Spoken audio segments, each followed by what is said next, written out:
I went to visit my aunt in her village. Everything here smells rotten, even the people. If you see me staring at you at night, run. She'd warned me on the very first night, but of course, I didn't listen. Aunt Sozan's home smells like a delicious blend of spices and herbs, which she uses for cooking, medicine, and making perfumes. Her home is by far the most whimsical place I've ever seen, filled with all sorts of keepsakes, big or small.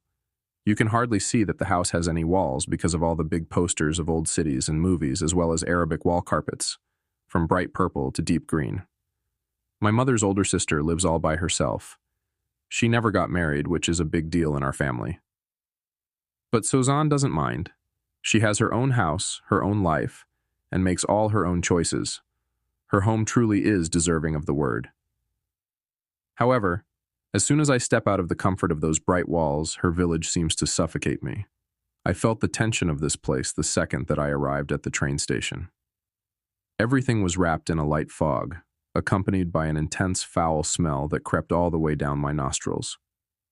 At first, I was happy to come here for a weekend, to escape the noise of the city and spend some days in a tiny village in western Germany.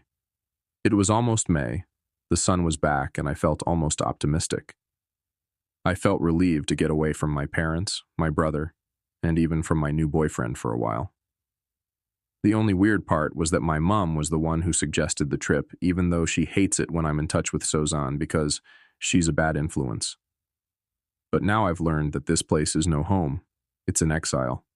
And there is no sun, or at least you can hardly see it. I have no idea how weather generally works, but I certainly know that it can't be right to sit on a train for 6 hours and only see one single place that is entirely swallowed by gray. "Lona!" I heard a familiar voice shout from behind the fog. Aunt Sozan appeared, dressed in a long, airy skirt, with at least 5 necklaces around her neck and 6 rings on her fingers. Her curly hair that she dyes with henna was going in all directions. When she got close enough, she pulled me into a tight hug and gave me a kiss on each cheek. She smelled like lavender and roses. "Let's get you home, sweet girl. You must be starving." My fun and energetic aunt had made wine leaves filled with rice and herbs, which are my favorite, as well as those amazing semolina dumplings, tabbouleh, and lentil soup. Very typical Kurdish foods. They weren't quite as good as the ones my mum makes, but I didn't tell her that. After dinner, we sat in the living room, drinking tea and chatting about all sorts of stuff. School, friends, Berlin.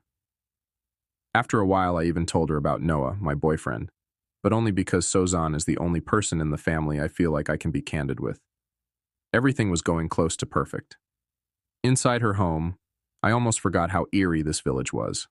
It was all great until it wasn't anymore. Until our conversation shifted. Sozan turned her cup of tea around, maybe for a reading of the leaves, or maybe it was just out of habit. "I've wanted to see you for a while now, honey. The last time you were here you were, what, 6 or 7? I get that your mother doesn't like visiting, but..." She paused for a moment.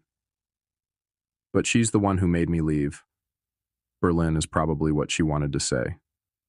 My mum believes that Aunt Sozan casts a bad light on our family. She probably just doesn't like the smell. "You know how sensitive she is," I tried to joke, but I couldn't even look into her eyes. I hated how my mum abandoned her. I can't stand my brother at most times, and I still wouldn't do this to him. "Smell?" She raised an eyebrow. "Yeah, it smells rotten. Kind of like burned eggs and gasoline. I don't know. Not in here, outside," I quickly added. Aunt Sozan turned her cup back around. "Lona, when you were little, did your mom ever warn you about jinns?" she asked, ignoring what I said about the scent. "Only the one from Aladdin," I laughed, but Aunt Sozan's face didn't move one bit. "My mother is quite a religious person. Everything evil must stay far away, ironically. They are quite unpredictable, can change their shape. Not all are evil, actually. Concepts of our morality don't exactly work the same for them, as far as I understand. But some do like to inflict pain on humans, and they are rather good at that." She sighed. "Some might find it ridiculous, but I am very aware of them. I don't want to anger any, even if only by accident. And while you're here, I wish you to respect that. Can you do that for me?" I had no idea where this sudden shift in conversation had come from. But Aunt Sozan was staring at my eyes, not blinking once. There was such an intensity about it. I nodded. Maybe my aunt had gotten a little crazy living here all by herself. I know I would if I had to live in this industrial little hellhole. I'm glad to hear that, sweetie. I've written a few things down. You can memorize them later, yeah?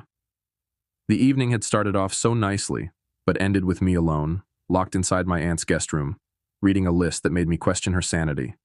And my own. If you smell fire, get away as quickly as possible. They will burn you. Do not trust animals while you are here. Iron angers them. The fog is not there at all times. When it is, don't trust your mind. If it storms, go inside as quickly as possible. Do not ever stare down the well. They will pull you in. I don't scare easily, and while odd, I didn't find the list too disturbing. Until I came to the last warning. If you see me staring at you at night, run. Luckily, I didn't catch a stare on my first night. When morning came, I almost even forgot about all the weirdness. My aunt had left early for work, and I decided to go grab some croissants at a bakery. The fog was hardly noticeable that morning, though. The foul scent of sulfur was still present. It got even more intense when I stepped inside the bakery, killing my hunger in an instant. But the lady behind the counter was already smiling at me, showing her big teeth. It smelled as if she'd spent the entire morning burning the bread. What can I get you, sweetheart? I looked down at the goods, but every single pastry was moldy, green and blue with a cotton film. Actually, I'm not hungry. I just wanted to see. Her smile disappeared. I spend every single day baking. What kind of nasty tone is that? Who the fuck even are you?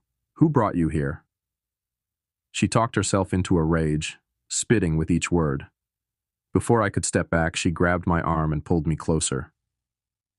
You don't belong here. You're not rotten yet, she whispered. With her other hand, she'd grabbed a lighter and held a flame right under my hand. Finally, I pulled my arm back. Fight or flight, I heard a voice in my head, but the one whispering flight won. Outside, I checked my hand. There was no burn mark and I felt no pain. Did I just hallucinate? My mind was so muddled that I didn't even notice that the fog was back for a good minute or two. I turned back towards the bakery once more, and when I saw the grin of the lady behind the glass, I started running. Of course, there had to be a correlation between the items on my aunt's list and this lady. My aunt was living in an infected place. It felt clear to me right away.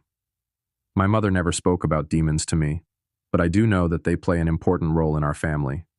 I used to think they were old village superstitions, and never listened much when an uncle or a cousin spoke about rituals or similar, but lately my mind has grown more interested, ever since I've started going to a few changes myself. The thing is, it's my father's family who is into this stuff, not my mom's. So coming to Sozan, I believed to get a break. But now I knew for a fact that this place was cursed, and I was starting to wonder if I'd fallen into a trap. My nerves were a wreck. I should have run to the train station instead of my aunt's home, but I didn't. Something was keeping me from leaving. This place felt suffocating, but simultaneously it felt as if I belonged here. Those thoughts ran through my mind when I fell into the comfortable bed of Sozan's guest room. She wasn't home, so I couldn't speak to her yet, and finally, exhaustion took me over and I fell asleep. When I woke up again, it was already dark. I heard a knock on the door, then a scratch. Then someone tried to open the door. Sozan would have said something, but whoever it was didn't speak. It's fine, it's fine. I locked the door, I kept telling myself, but the rattling only became louder. And finally, I heard the squeaky noise of the door opening. Sometimes, when you're scared, your eyes simply won't open. They try to shield you from what's to come. This time it was different. My eyes opened wide as if I'd just woke from a nightmare. But in reality, I was just falling into one. My eyes met Sozan's, although hers looked nothing like the warm, almond-shaped ones I remembered. Instead, they were turned inside out, like socks that you fold into each other. Chernobog, an unfamiliar voice whispered from inside her mouth. I have no idea what that word meant, but when I heard it, a shock went through my entire body. It felt as if a million worms inside of my mind were being pulled apart. The creature that was wearing the skin of my aunt shuffled its feet across the floor, walking closer to my bed. Again, The voice in my mind whispered, "Fight or flight," and this time, it wanted to fight. But I remembered the words on the list. I was supposed to run. So I jumped from the bed before the thing could come any closer. A shiver went through my body when I passed it, especially when it tried to reach for me with its fingers. I headed out the door and slammed it shut behind me. I ran into the darkness of my aunt's house, stumbling into tables and walls, but not stopping until I finally stumbled into something soft that smelled like lavender and roses. "It's okay," the familiar voice of my aunt whispered. That was not me. "To be perfectly honest, I thought your uncle sent you, but I felt it was too soon to ask. I don't know how much you know about his business." "The drug business or the demons?" I wanted to ask. "I learned a little while ago that my powerful uncle has access to the underworld in more ways than one. It was one of the reasons I wanted to get away from home." "Well, this is where used-up hosts come," my aunt continued, "and your uncle sometimes sends the ones he can't control." We'd turned on all the lights in the house. Sozan made tea, and after a while, I slowly calmed down. The thing is, I don't know why I was so afraid. I should have been used to these things by now. I'd learned weeks ago that I myself was possessed by a creature.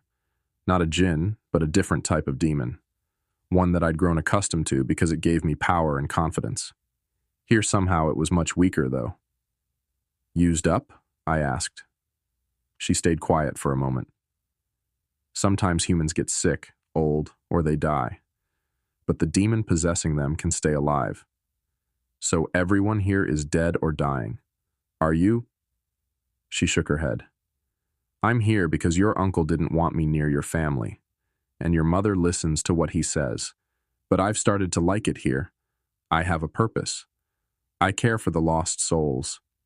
She tried to smile, but her eyes looked sad and tired. Something inside of me started pulsating, and I wondered if that's why my mum sent me here.